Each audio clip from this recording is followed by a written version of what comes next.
Hello दोस्तों, welcome back to P study dot online. आप सभी का पी स्टडी डॉट ऑनलाइन पर एक बार फिर से स्वागत है। और आज की इस वीडियो में हम एक ऐसे महान व्यक्तित्व और क्रांतिकारी की बात करेंगे जिसने आज़ादी के लिए आंदोलन नहीं किए बल्कि भारत की अपनी सेना खड़ा करने का सपना देखा। और वह नाम था सुभाष चंद्र बोस, जिन्हें हम नेताजी नाम से जानते हैं। इनकी कहानी सिर्फ एक स्वतंत्रता सेनानी की कहानी नहीं थी, यह कहानी एक ऐसे युवा की थी जिसने आराम और सुरक्षित भविष्य को छोड़कर देश की आज़ादी को अपना लक्ष्य बना लिया। तो आज की हम वीडियो में बात करेंगे सुभाष चंद्र बोस जी के जीवन के बारे में कि यह कौन थे और कैसे एक मेधावी छात्र से आगे चलकर आज़ाद हिंद फौज के नेता बने। तो इससे पहले अगर आप हमारे चैनल पर पहली बार आए हैं तो चैनल को सब्सक्राइब कर लें और यह वीडियो अंत तक देखिएगा, और वीडियो अच्छी लगे तो लाइक और शेयर ज़रूर करिएगा। तो चलिए शुरू करते हैं हम अपनी आज की वीडियो। तो सबसे पहले हम इनके जन्म और परिवार के बारे में जानेंगे। सुभाष चंद्र बोस जी, जिनका जन्म 23 जनवरी 1897 कटक ओडिशा में हुआ था, और इनके पिता का नाम था जानकीनाथ बोस और माता का नाम था प्रभावती देवी। इनके पिता कटक के एक प्रसिद्ध वकील थे। सुभाष चंद्र बोस एक बड़े परिवार से आते थे और बचपन से ही पढ़ाई में बहुत अच्छे थे। इनके अंदर अनुशासन, आत्मसम्मान और देश के प्रति गहरी भावना दिखाई देती थी। सुभाष चंद्र बोस जी की शिक्षा की बात करें तो इन्होंने अपनी शुरुआती शिक्षा कटक में प्राप्त की। बाद में ये उच्च शिक्षा के लिए कलकत्ता गए। इन्होंने दर्शन शास्त्र का अध्ययन किया। ये पढ़ाई में इतने प्रतिभाशाली थे कि आगे चलकर इन्होंने इंडियन सिविल सर्विस यानी ICS की परीक्षा भी पास की। यह उस समय बहुत बड़ी उपलब्धि थी, लेकिन यहीं से इनके जीवन में एक महत्वपूर्ण मोड़ आया क्योंकि इन्होंने ICS की नौकरी को छोड़ दिया था। सुभाष चंद्र बोस जी ने 1920 में ICS परीक्षा पास की, लेकिन अंग्रेजी शासन के अधीन नौकरी करना इन्हें अपने देश की गुलामी के साथ समझौता जैसा लगता था। इन्होंने 1921 में ICS से इस्तीफा दे दिया, यानी इन्होंने एक सुरक्षित और प्रतिष्ठित करियर छोड़कर स्वतंत्रता आंदोलन का रास्ता चुना। यह घटना इनके जीवन की दिशा बदलने वाली थी और इनका संदेश साफ था, देश गुलाम हो और मैं उसी शासन की सेवा करूं, यह मेरे लिए स्वीकार कार्य नहीं है। अब यदि हम इनके स्वतंत्रता आंदोलन की बात करें तो भारत लौटने के बाद सुभाष चंद्र बोस स्वतंत्रता आंदोलन में सक्रिय हो गए। ये महात्मा गांधी से मिले। इसके बाद इनका संपर्क चित्तरंजन दास से हुआ। चित्तरंजन दास जी इनके राजनीतिक जीवन के महत्वपूर्ण मार्गदर्शकों में से एक बने। सुभाष चंद्र बोस ने बंगाल में राष्ट्रीय आंदोलन को मजबूत करने के लिए काम किया। इन्होंने युवाओं को संगठित किया और स्वतंत्रता आंदोलन में सक्रिय भूमिका निभाई। ब्रिटिश सरकार सुभाष चंद्र बोस की गतिविधियों से चिंतित था। इन्हें कई बार गिरफ्तार किया गया। जेल और कठिन परिस्थितियों में भी इनके संकल्प को कमज़ोर नहीं कर सकी। इनका मानना था कि भारत को केवल राजनीतिक सुधारों से नहीं बल्कि पूर्ण स्वतंत्रता चाहिए। यही जो इनके विचार थे आगे चलकर इन्हें कांग्रेस के अंदर भी एक अलग रास्ते की ओर ले गए। सुभाष चंद्र बोस जी भारतीय राष्ट्रीय कांग्रेस के महत्वपूर्ण नेताओं में तेजी से उभरे। 1938 में ये हरिपुरा अधिवेशन में कांग्रेस के अध्यक्ष चुने गए। अगले वर्ष 1939 में ये त्रिपुरा अधिवेशन में फिर कांग्रेस अध्यक्ष चुने गए, लेकिन इस बार कांग्रेस के अंदर इनके और गांधी जी के समर्थकों के बीच राजनीतिक और रणनीतिक मतभेद सामने आए। आखिरकार इन्होंने कांग्रेस अध्यक्ष पद से इस्तीफा दे दिया। इसके बाद इन्होंने फॉरवर्ड ब्लॉक की स्थापना की। सुभाष चंद्र बोस जी भारत की आज़ादी के मामले में बहुत स्पष्ट थे। ये चाहते थे पूर्ण स्वतंत्रता, मानते थे कि अंग्रेजी शासन को भारत से पूरी तरह समाप्त करना जरूरी है। इनकी रणनीति कई दूसरे नेताओं से अलग थी। ये ज़रूरत पड़ने पर सशस्त्र संघर्ष का रास्ता अपनाने के पक्ष में थे। अब यदि हम बात करें तो भारत से बाहर निकलकर आज़ादी के लिए अंतर्राष्ट्रीय समर्थन जुटाने की यात्रा की बात करते हैं। द्वितीय विश्व युद्ध के दौरान सुभाष चंद्र बोस अंग्रेजी सरकार के लिए लगातार परेशानी का कारण बने हुए थे।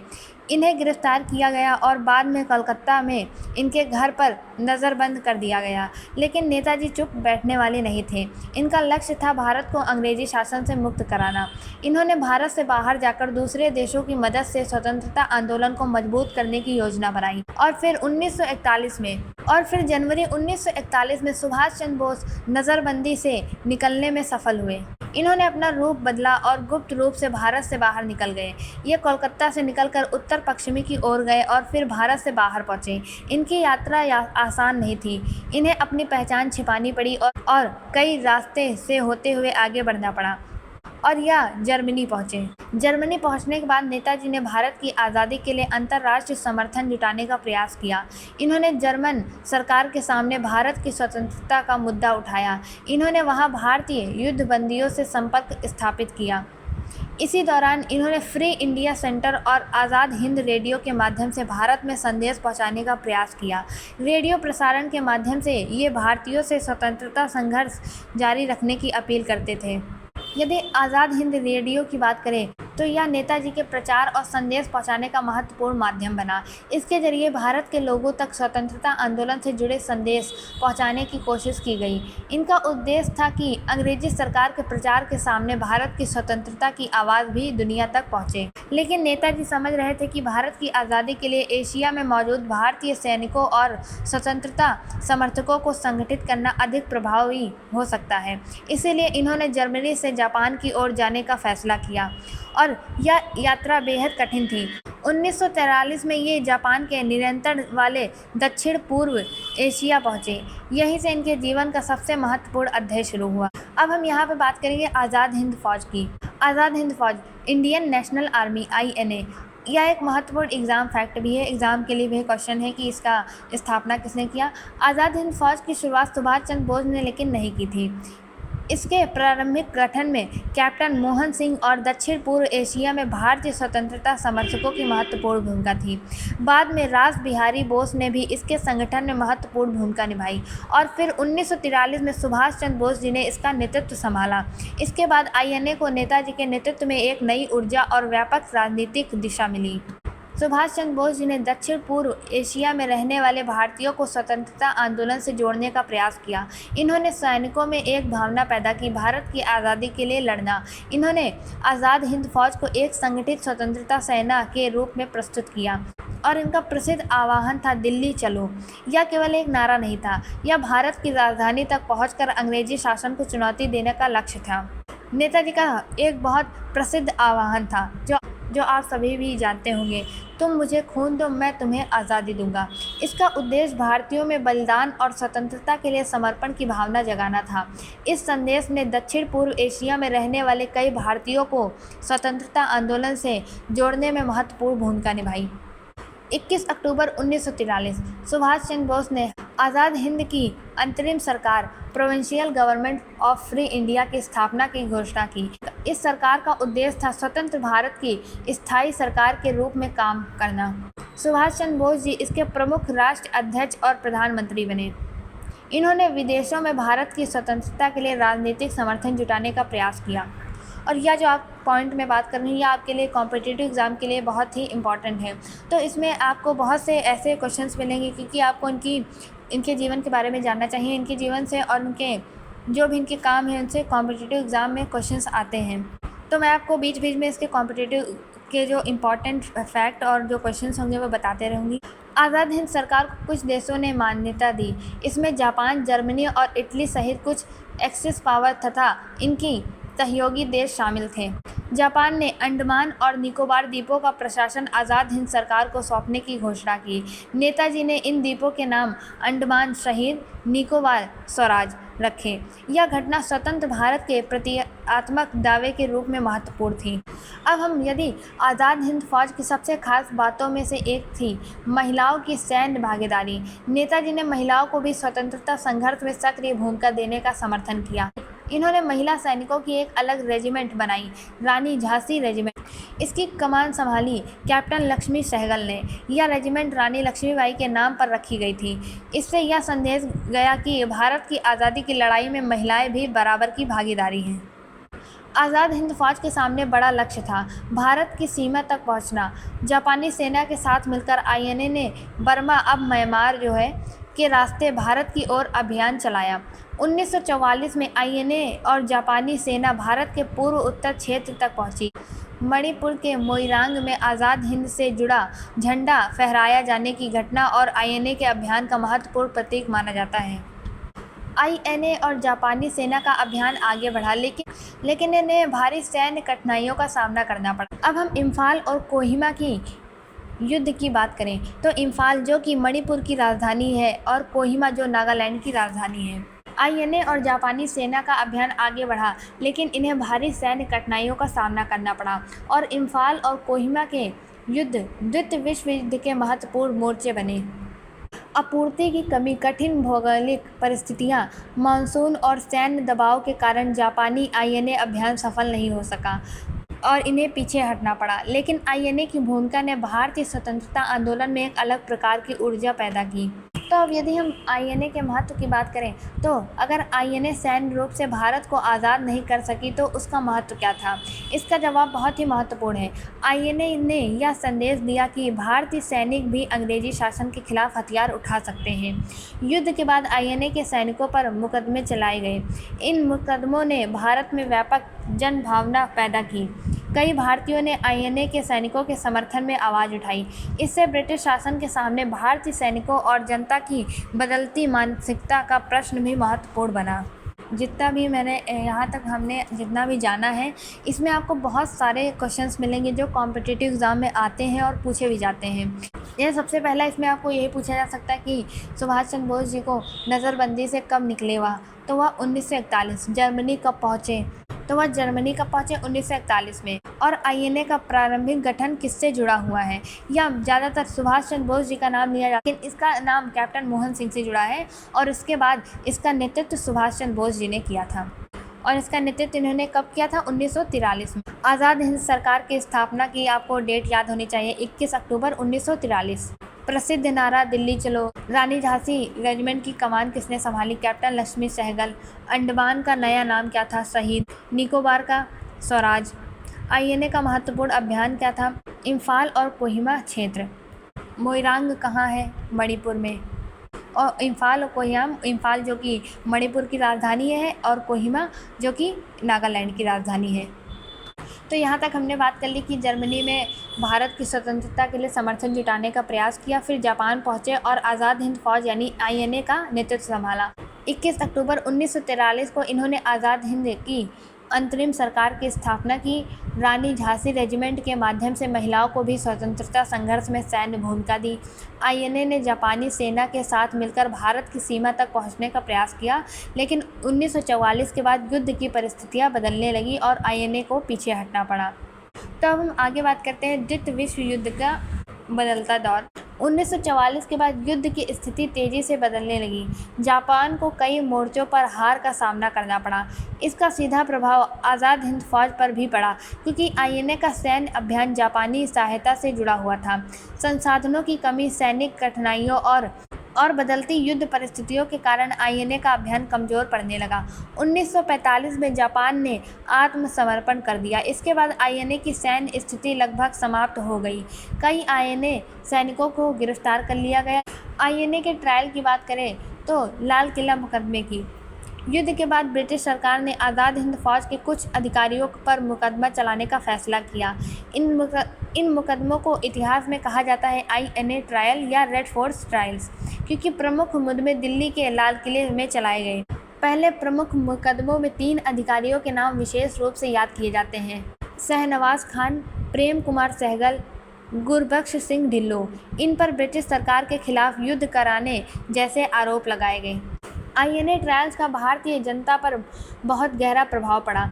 यहाँ पर एक महत्वपूर्ण बात करें तो सुभाष चंद्र बोस उस समय भारत में मौजूद नहीं थे, लेकिन आईएनए के सैनिकों के मुकदमों ने उनके प्रति जनता के समर्थन को और मजबूत किया।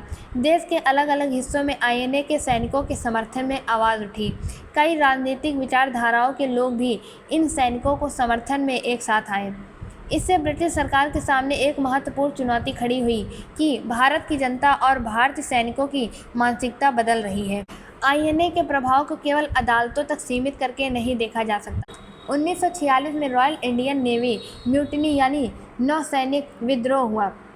हालांकि इसके कई अलग अलग कारण थे, लेकिन आईएनए ट्रायल्स और स्वतंत्रता की भावना ने उस समय के माहौल को प्रभावित किया। भारतीय सशस्त्र बलों में ब्रिटिश शासन के प्रति वफादारी को लेकर सवाल उठने लगे। इस पूरे दौर ने ब्रिटिश शासन को यह समझने में मदद की कि भारत पर लंबे समय तक शासन करना अब पहले जैसा आसान नहीं था। अब यदि हम सबसे रहस्यमयी हिस्से पर आए उसकी बात करें तो अगस्त 1945 द्वितीय विश्व युद्ध लगभग समाप्त हो चुका था। सुभाष चंद्र बोस दक्षिण पूर्व एशिया से आगे जाने की कोशिश कर रहे थे। अपनी यात्रा के दौरान वे ताइवान के ताइहोकू एयरफील्ड से विमान द्वारा रवाना हुए, लेकिन 18 अगस्त 1945 को विमान दुर्घटना की खबर सामने आई। जापानी सूत्रों के अनुसार इस दुर्घटना में सुभाष चंद्र बोस गंभीर रूप से घायल हुए और बाद में उनकी मृत्यु हो गई। कुछ लोगों ने दावा किया कि नेताजी विमान दुर्घटना में नहीं मरे और बाद में भी जीवित रहे। इस विषय पर समय समय पर अलग अलग जांच समितियां और आयोग बनाए गए। भारत सरकार ने भी इस मामले की जांच के लिए अलग अलग समितियां और आयोग गठित किए। इनमें प्रमुख थे शहनवाज खान समिति, खोसला आयोग, मुखर्जी आयोग। इनकी रिपोर्टों में नेताजी की मृत्यु को लेकर अलग अलग निष्कर्ष सामने आए। मुखर्जी की आयोग की बात करें तो जस्टिस मनोज कुमार मुखर्जी की अध्यक्षता में मुखर्जी आयोग ने भी इस मामले की जांच की। आयोग ने अपनी रिपोर्ट में विमान दुर्घटना में नेताजी की मृत्यु के आधिकारिक निष्कर्ष पर सवाल उठाए, लेकिन भारत सरकार ने आयोग के निष्कर्षों को स्वीकार नहीं किया। इसलिए नेताजी की मृत्यु का विषय आज भी इतिहास और सार्वजनिक चर्चाओं में विवादित बना हुआ है। अब यदि यहाँ पे मैं बात करूँ तो यहाँ पे हमें यह नहीं कहना चाहिए कि नेताजी निश्चित रूप से विमान दुर्घटना में नहीं मरे, और ना ही बिना संदर्भ के यह कहना चाहिए कि वह निश्चित रूप से दुर्घटना में ही मरे। इतिहास में जो भी उपलब्ध आधिकारिक रिकॉर्ड और जो अलग अलग जांचों के निष्कर्षों के कारण इस विषय को विवादित या ऐतिहासिक बहस का विषय कहना ज़्यादा सही है। अब सबसे महत्वपूर्ण प्रश्न की बात करें तो नेताजी का भारत की स्वतंत्रता में योगदान क्या था। उनका योगदान कई स्तरों पर देखा जाता है। पहला, आज़ाद हिंद फौज। उन्होंने आईएनए को एक संगठित राजनीतिक और सैन्य आंदोलन के रूप में देने का प्रयास किया और उनका उद्देश्य था सशस्त्र संघर्ष के माध्यम से भारत को स्वतंत्र कराना। दूसरा, अंतर्राष्ट्रीय स्तर पर भारत की आवाज़। उन्होंने भारत की स्वतंत्रता के मुद्दों को अंतर्राष्ट्रीय स्तर पर उठाया, जर्मनी और जापान सहित कई देशों से संपर्क किया। इन्होंने भारतीय स्वतंत्रता को द्वितीय विश्व युद्ध के अंतर्राष्ट्रीय परिस्थितियों से जोड़ने की कोशिश की। तीसरा, महिलाओं की भागीदारी। रानी झांसी रेजिमेंट के माध्यम से इन्होंने महिलाओं की सक्रिय सैन्य भागीदारी को बढ़ाया और इसका नेतृत्व कैप्टन लक्ष्मी सहगल ने किया। चौथा, स्वतंत्र भारत की अंतरिम सरकार। 21 अक्टूबर 1943 को आज़ाद हिंद सरकार की स्थापना ने यह संदेश दिया कि नेताजी केवल अंग्रेज़ों को भारत से बाहर निकालने की बात नहीं कर रहे थे, वे स्वतंत्र भारत की सरकार की कल्पना भी कर रहे थे। नेताजी के प्रसिद्ध नारे की बात करें तो सुभाष चंद्र बोस जी के नाम के साथ कई प्रसिद्ध नारे और आह्वान जुड़े हुए हैं। जैसे सबसे प्रसिद्ध, तुम मुझे खून दो मैं तुम्हें आज़ादी दूंगा। यह युवाओं और भारतीयों में बलिदान की भावना जगाने वाला प्रसिद्ध आह्वान था। दूसरा, दिल्ली चलो। यह आईएनए के अभियान का प्रमुख आह्वान था। इसका लक्ष्य था दिल्ली पहुंचकर अंग्रेजी शासन को चुनौती देना। और जय हिंद, यह अभिवाद आज भी भारत में व्यापक रूप से प्रयोग किया जाता है। नेताजी और महात्मा गांधी जी की बात करें तो सुभाष चंद्र बोस और महात्मा गांधी के बीच कई राजनीतिक और रणनीतिक मतभेद थे, लेकिन इसका मतलब यह नहीं कि बोस गांधी जी के योगदान को पूरी तरह नकारते थे। सुभाष चंद्र बोस गांधी जी का सम्मान करते थे और उन्हें राष्ट्रपिता कहकर संबोधित करने वाले शुरुआती प्रमुख नेताओं में थे।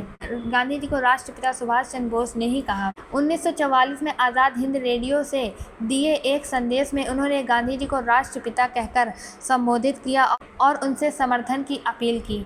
और यह पॉइंट आपके एग्ज़ाम के लिए बहुत ही इम्पॉर्टेंट है। नेताजी की विरासत की बात करें तो सुभाष चंद्र बोस जी की विरासत केवल आईएनए तक सीमित नहीं थी।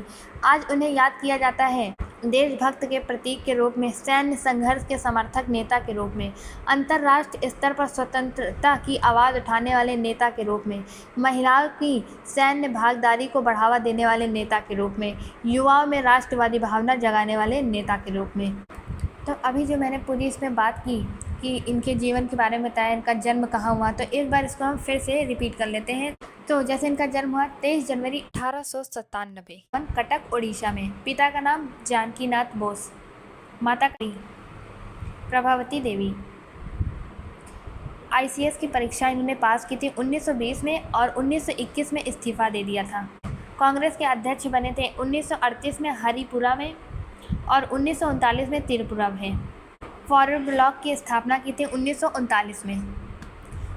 भारत से पलायन 1941 में। आईएनए प्रारंभिक गठन कैप्टन आईएनए जिसका प्रारंभिक गठन कैप्टन मोहन सिंह से जुड़ा है और नेतृत्व इसका सुभाष चंद्र बोस जी ने 19 आज़ाद हिंद सरकार की बात करें तो यह 21 अक्टूबर 1943 में। रानी झांसी रेजिमेंट कैप्टन लक्ष्मी सहगल जी ने। प्रसिद्ध आह्वान और नारा दिल्ली चलो तुम मुझे खून दो मैं तुम्हें आज़ादी दूंगा और जय हिंद। महत्वपूर्ण स्थान मोईरंगा मणिपुर। INA trials Lal Qila Delhi. प्रमुख आईएनए ट्रायल के नाम शहनवाज खान, पीके सहगल, गुरबख्श सिंह ढिल्लों। अंतिम घटना 18 अगस्त 1945 विमान दुर्घटना की रिपोर्ट। मृत्यु का प्रश्न ऐतिहासिक रूप से विवादित।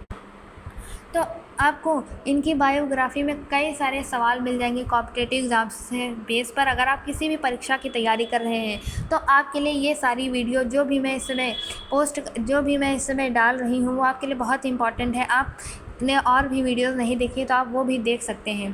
तो यह थी आज की हमारी वीडियो जिसमें हमने सुभाष चंद्र बोस जी के पूरे संपूर्ण जीवन के बारे में जाना। तो यदि आपको यह वीडियो अच्छी लगी हो तो लाइक और शेयर ज़रूर करिएगा और चैनल पर पहली बार आए हैं तो चैनल को सब्सक्राइब कर लीजिएगा। तो मिलते हैं अगली वीडियो में। यह वीडियो देखने के लिए धन्यवाद।